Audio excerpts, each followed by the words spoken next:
Eu lembro uma vez que eu fui pra terapia e assim, tava muito forte nessa sessão todo o meu questionamento se eu tava mesmo afim de pagar todos os preços que eu pago por ser uma pessoa não binária, por ser uma bicha afeminada, porque são preços que às vezes você acha que é caro, são preços que pra mim na época eram muito altos, me pareciam muito altos e muito mais do que eu achava que eu pudesse aguentar.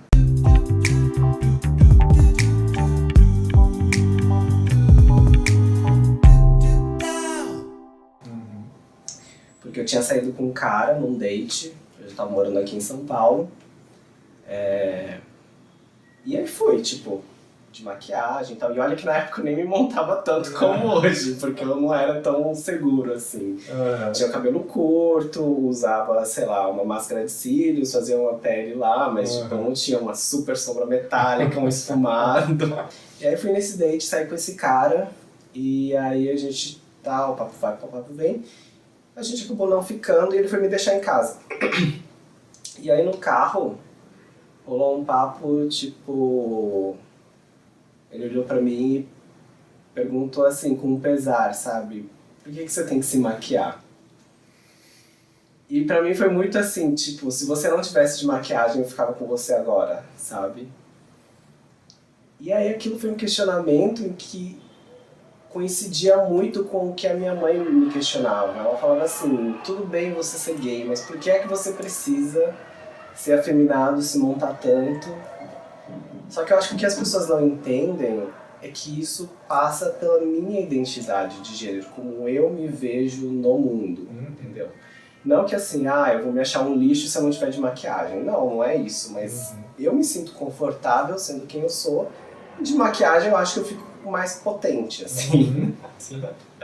Só que isso eu consigo articular hoje, eu consigo falar que isso faz parte da minha identidade, faz parte da pessoa que eu me reconheço hoje no mundo, agora, porque tudo isso eu fui criando esse arsenal de argumentos meio que recentemente, assim, nos últimos 3 anos, vamos falar. E quando eu saí com esse cara, não. Então, quando ele me questionou sobre isso, por que eu tinha que usar maquiagem, diretamente eu tipo, me lembrei da minha mãe me perguntando tudo isso e eu não conseguia dar uma resposta pra ela, e muito menos pra esse cara. Então eu fiquei meio sem ter o que falar, tipo, aí soltei uma dessas respostas meio de merda, porque eu gosto. E no fundo é, né? No fundo é, não deixa de ser. Mas hoje eu me vejo muito mais articulado porque eu me apropriei muito mais disso. E aí eu acho que esse date acabou sendo um date super bosta, mas assim, que me fez me perguntar, será que eu quero passar por essas rejeições? Será que é um preço que eu tô disposto a pagar? E aí, a partir do momento que eu falei, não, realmente, minha existência, tipo, não tem outro jeito, se eu não for desse jeito, eu vou ser muito mais infeliz. Então eu comecei a fazer as pazes, é meio feio, né, assim, fazer as pazes com os ônus que eu ia ter que sofrer.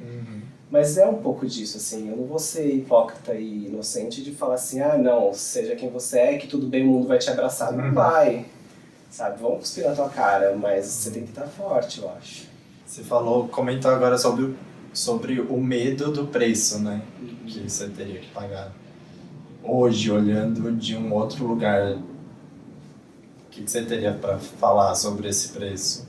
É um preço alto. Vou te falar que é um preço alto porque eu vejo que talvez se eu fosse heteronormativo, se eu tivesse uma outra identidade de gênero, mesmo apesar da minha orientação sexual, se eu tivesse uma outra identidade de gênero, talvez as coisas seriam um pouco mais fáceis. Porque hoje uma coisa que ainda me aflige muito é a solidão.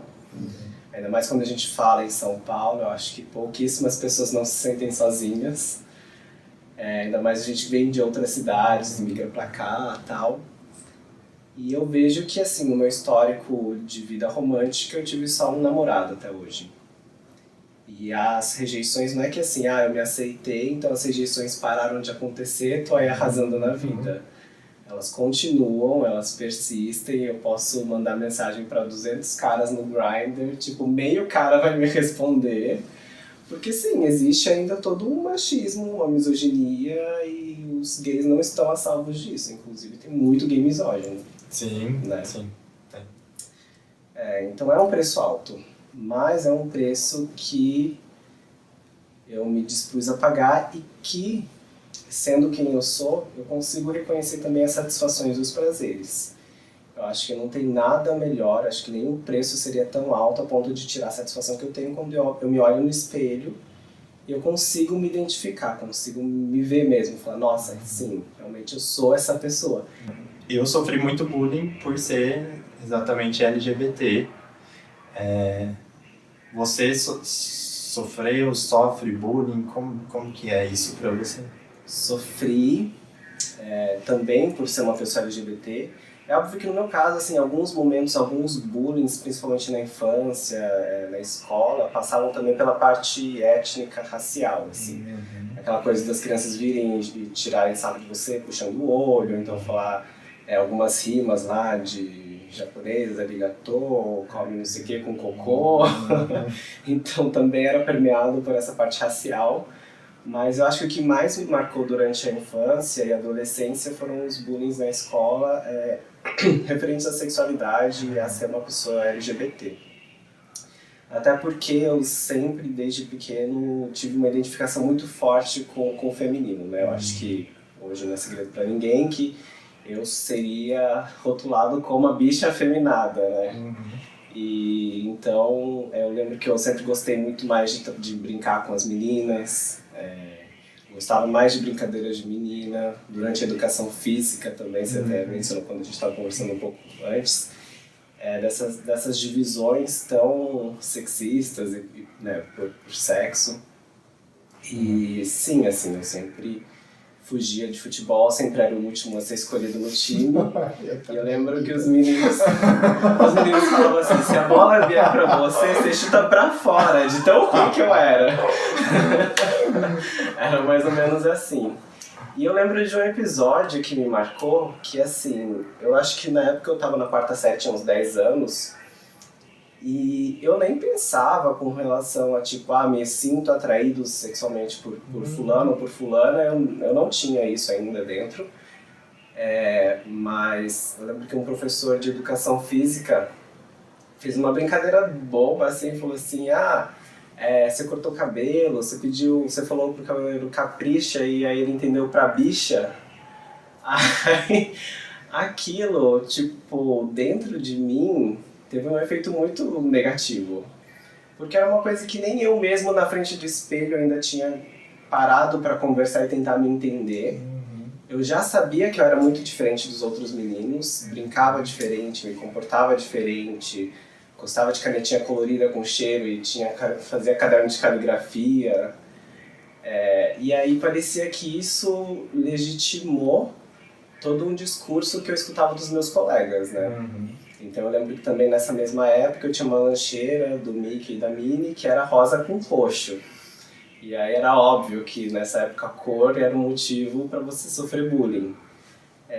E apesar do bullying que eu sofri na época ser um pouco assim pontual, era, sei lá, em algum recreio, mas meio perdido na semana, não era tão constante. Aquela fala daquele professor, eu acho que autorizou e legitimou o que os outros meninos já faziam e já falavam. E eu lembro que eu contei pra minha mãe e ela meio que foi tirar satisfação na escola com esse professor, porque como eu cresci no interior do Paraná, eu cresci assim, não era uma cidade tão pequena, tinha uns 350 mil habitantes, mas meio que todo mundo se conhecia. Esse professor de educação física, ele tinha sido funcionário do meu pai tinha um escritório de engenharia civil, e ele tinha sido office boy do meu pai. Então meio que eles se conheciam, minha mãe foi lá falar com ele, só que assim, minha mãe foi falar com ele, mas no sentido assim, não, meu filho não é gay, sabe? Tipo, não diga isso. E não no sentido assim, meu filho pode ser o que ele quiser ser, e você não tem nada a ver, sabe? Não exponha ele. Não, então assim, ao mesmo tempo que ela foi tentar me defender, foi uma defesa, mas também com um propósito que já me colocava dentro de uma expectativa de identidade de gênero, de sexualidade, enfim. Sim. Depois, deixa eu pensar, durante a adolescência, eu lembro que eu também tive um processo de me fechar muito. Eu acho que a primeira vez que eu meio que me olhei no espelho e falei, nossa, eu sou realmente gay, que é isso que todo mundo chama e todo mundo aponta, foi aos 15 anos, porque até então eu percebia que eu era muito diferente, mas eu acho que eu não queria admitir para mim mesmo que eu era aquela figura que era tão temida, tão estereotipada, tão condenada fora de casa, sabe? Sim. E aí, tipo, tudo vai se acumulando, você vai assimilando uma coisa ou outra, e aos 15 anos eu falei, nossa, realmente eu me sinto atraído por caras, por meninos. Então, sim, eu sou isso que meus pais não gostam, que todo mundo fala mal e que todo mundo diz que é errado. Se você pudesse reencontrar aquela pessoa lá de trás, católica, que vestia camisetão, calça larga, se escondia, usava um monte de defesa, etc. O que você faria com essa pessoa?